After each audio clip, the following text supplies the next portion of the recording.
Hi guys, कसे आहात? मस्त मजेत ना?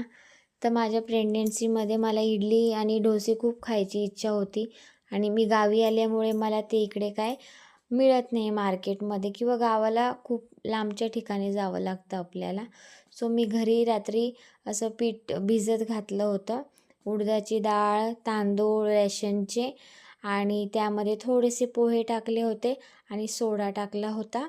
इथे मी चटणी एकदम पातळ केली आहे कारण की खाणारी खूप माणसं आहेत, सगळ्यांना पुरली पाहिजे म्हणून मी थोडीशी पातळ केलेली आहे. आणि बघा हा तवा मी नवीनच घेतला आता दिवाळीमध्ये.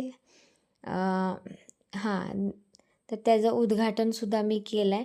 किती छान डोसे आलेले आहेत बघू शकता, एकदम पातळ असे मऊ लुसलुशीत आणि खायलाही छान लागत होते. बघा आज पूर्ण दिवस मी डोसे आणि इडलीच खाल्लेली आहे. सकाळी आम्ही डोसे खाल्ले आणि संध्याकाळी इडली खाल्ल्या. Thanks for watching. Bye bye.